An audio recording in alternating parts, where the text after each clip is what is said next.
जी, report तो शाया हुई, इसमें शक की तो गुंजाइश नहीं है कि जब सीक्रेसी है तो किसी ने तो फराहम की।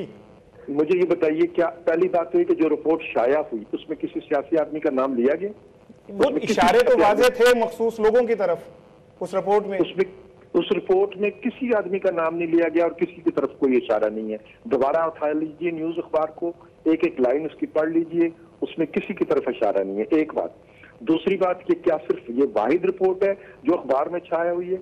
रोज अखबारों में रिपोर्टें छाया होती हैं, और वो क्या सारी रिपोर्टें जो है पंजाब हुकूमत लीक करती है? भैया आप लोगों के अपने जराए हैं, आप लोग पहुंचते हैं, आप इन्वेस्टिगेट करते हैं, डिपार्टमेंट्स के अंदर तक आप लोगों की पहुंच है, आप रिपोर्टें ले आते हैं। ये जो खबरें आप ब्रेक करते हैं, हर वक्त ब्रेक टेलीविजन पे भी हो रही होती हैं और अखबारों में भी। हर अखबार तो हर खबर पर हमारी नजर, इस तरह के स्लोगन हैं आप लोगों के, तो आप लोगों की पहुंच है, आप लोगों ने रिपोर्ट निकाल ली कहीं से। सर तो रिपोर्ट के छपने से क्या फर्क पड़ता है? जी प्रोफेसर, इसमें कोई शक नहीं कि हमारी रिपोर्ट नहीं छपी, रिपोर्ट छपती रहती है। ठीक कह रहे हैं आप, और ये कि हमारी हर खबर पे नजर होती है, लेकिन हर साफी की हर खबर पे बुरी नजर भी नहीं होनी चाहिए। बस आखिरी सवाल आपसे पूछना था कि क्या कर्नल एहसान, ये अच्छी की बात आप उस सहाफी से करें। जी सर, हम नहीं करेंगे, हम करेंगे तो वो आजादी सहाफत पर हमला समझा नहीं। हाँ, जाएगा। अभी आप वैसे भी ताज़ा सहाफियों से भुगत के चुके हैं, तो एहतियात अच्छी बात है। सर आखिरी सवाल था कि कर्नल एहसान क्या पुलिस कस्टडी में है? गलत बात है, झूठ है, और ये उसी तूफान का हिस्सा है जिसका आप कह रहे हैं कि तूफान उठाया जा रहा है। बिल्कुल गलत बात है। जी बहुत शुक्रिया परवेज रशीद साहब। नाज़रीन, परवेज रशीद साहब का कहना था कि पंजाब हुकूमत ने इंतहाई सीक्रेसी, बड़ी एहतियात और बड़े मोहतात होकर इस रिपोर्ट को, जिस पे किसी के दस्तखत भी नहीं मौजूद हैं, और उन्होंने गालिबन परवेज रशीद साहब का कहना था कि जिन लोगों पे इल्ज़ाम लगा उनका तो नाम ही नहीं है, उन्होंने वो रिपोर्ट नहीं पढ़ी।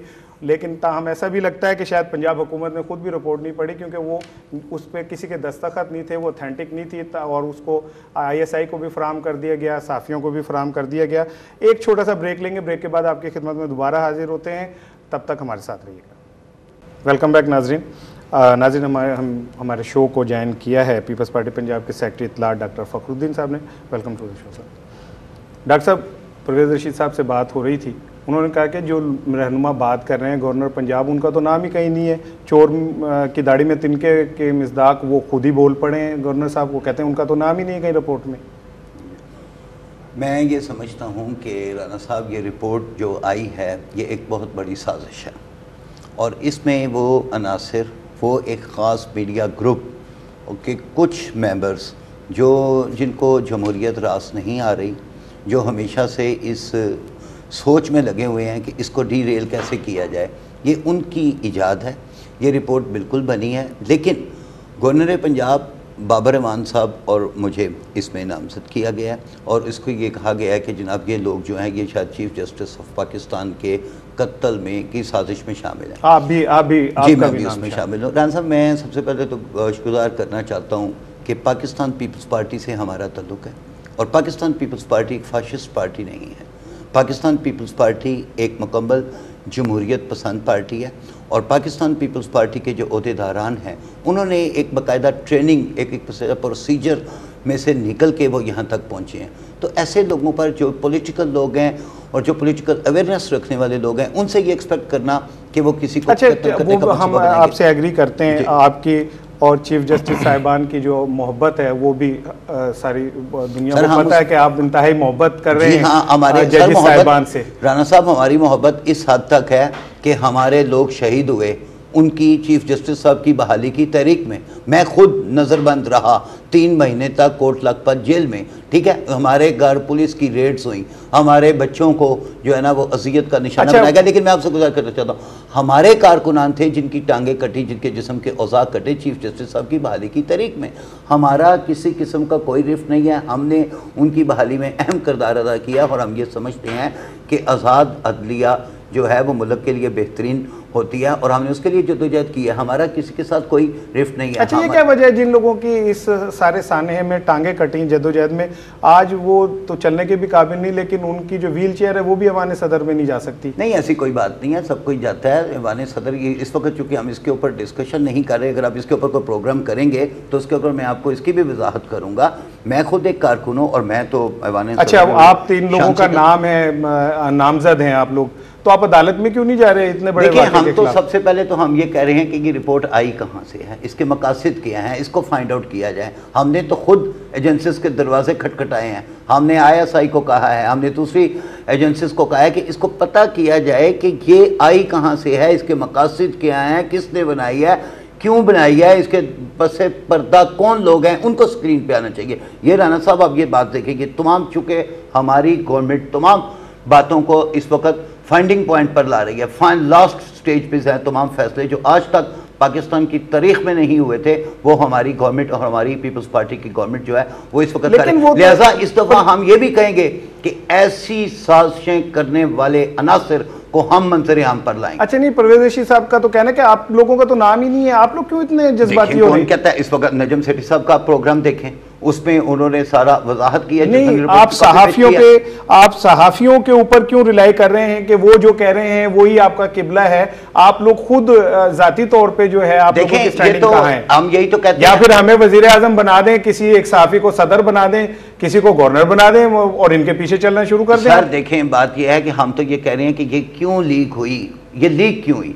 एक जो एजेंसी की, किसी स्पेशल ब्रांच की या XYZ किसी भी एजेंसी की वो रिपोर्ट है, that report is for CM। अब मुझे ये बताया जाए कि अगर वो CM के लिए है, फॉर हिज आइज ओनली, तो फिर ये एक खास ग्रुप को किसने लीक की? हम तो उस तलाश में। साजिद बशीर, वकला ने इस पे कोई बाज़ाब्ता रद्द-ए-अमल का इजहार नहीं किया कि आप लोग भी ये चाह रहे हैं कि बस ये साजिश है, ये जो भी है इसको मजे लूटें आप लोग? नहीं, बिल्कुल ऐसी बात नहीं है। हम लोग तो आई एम श्योर कि लाहौर बार वो पहली बार है पूरे पाकिस्तान में जिसने सबसे पहले जब ये खबर आई तो इसको जो है ना कंडेम किया, क्योंकि अगर इंसाफ का बोलबाला नहीं होगा, वो मुनसिफ ही महफूज नहीं है, तो आम आदमी कैसे महफूज हो सकता है? मैं अपना डॉक्टर साहब की बात से किसी हद तक मुत्तफिक भी हूँ और मैं इनसे इख्तलाफ भी करूँगा।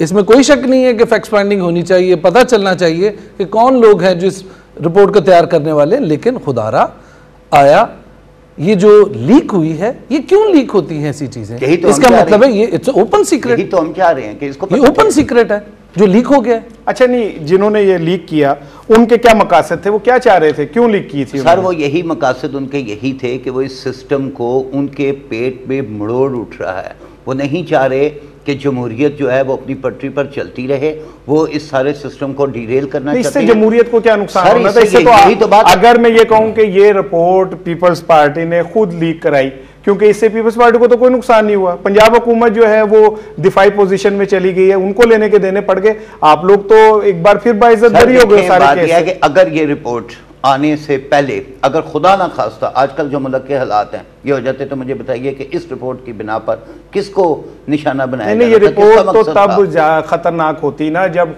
खुदा ना खास्ता खाकम बदहन चीफ साहब को कुछ होता, अदरवाइज तो ये तो एक था। देखिए सर, ये इस जमहूरियत की बका थी, इस मुल्क की बका थी कि खुदा ताला ने किसी के हाथ से इसको लीक कर दिया। अगर ये लीक ना हुई होती, मुझे बताएं, और अगर ये जो जिस किस्म के हालात मुल्क में जा रहे हैं, कोई भी सेफ नहीं है, अगर ये इंसिडेंट हो जाता तो फिर इसका क्या बनना था, मुझे ये बताएं। नहीं, जी साजिद, आप क्या कहते हैं? मैं ये कहना चाह रहा हूँ, यहाँ पर इनकी बात में थोड़ा सा मैं जो है ना इंटरफेयर करूँगा। मकसद सिर्फ ये नहीं होना चाहिए कि खुदा ना खास्ता ये हो जाता तो कौन मुद्दे इल्ज़ाम ठहराते। मकसद ये है ये चीज़ें क्यों हों, यही तो हम तलाश कर रहे हैं, क्यों हों, और वो कौन सी रीजंस थी जिसकी बिना पर ये रिपोर्ट तैयार हुई। खुदारा, अगर आप चाहते हैं कि ये सारी चीज़ें क्लियर हों तो उसके लिए ज़रूरी है कि मैं बहुत खुश हूँ इस बात से कि जुडिशल कमीशन बन रहा है, इस पर फैक्ट फाइंडिंग के लिए होना चाहिए, हमने कहा है होना चाहिए। हम how serious the federal government was in this कि हमने, हमारे वजीर दाखिला ने ईद की छुट्टियां कैंसिल करके वजारत दाखिला का ऑफिस खिलाया और वहाँ एजेंसीज को कहा कि 48 आवर्स के अंदर आप हमें इस रिपोर्ट की जो है ना वो तस्दीक करके बताएं, इसकी इंक्वायरी करें। कितने सीरियस थे हम, इसलिए कि हम जाने देने वाले हैं, जाने लेने वाले नहीं हैं। हमारा माजी, हमारी पार्टी का माजी, हमारे लीडर्स का माजी इस बात का गवाह है कि पाकिस्तान पीपल्स पार्टी एक वाहिद जमात ऐसी है जिसने जमहूरियत के लिए और मुल्क की बका के लिए यहाँ पर अपनी जाने, मुझे बड़ी अपनी गर्दनें कटकाई। मुझे बहुत हैरत है, बात जमहूरियत की होती है लेकिन जमहूरी इक़्तिदार नहीं है। क्यों? किसमें जमहूरी इक़्तिदार नहीं है? क्यों नहीं? किसमें है? मसलन मैं ये बात नहीं कर रहा कि पीपल्स पार्टी में नहीं है या मुस्लिम लीग में नहीं है। नहीं, मैं पूछा मुल्क में क्यों नहीं है? नहीं है, इसलिए नहीं है सर कि इस किस्म के लोग यहाँ पर बैठे हैं जिनको जो मतलब अब मुझे ये बताएं कि क्या इज इट ए जर्नलिस्ट? ये जर्नलिज्म हुआ है जो इसमें हुआ है, ये जो एक खास मीडिया ग्रुप कर रहा है, ये जर्नलिज्म है। अच्छा, जब आप लोग अपने मकासद के लिए किसी मीडिया ग्रुप को इस्तेमाल करते हैं तो तब आपको क्यों नहीं एहसास होता कि ये जर्नलिज्म नहीं है जो हम करवाना चाह रहे हैं? आप लोग भी तो अपने मकासद के लिए साफियों को इस्तेमाल करते हैं। रान साहब, अगर हमने इस्तेमाल करना होता तो बाखुदा सबसे पहले आपको इस्तेमाल करते। मुझे ये बताएं कि आपको कभी आज तक हमारी पार्टी ने कहा है कुछ?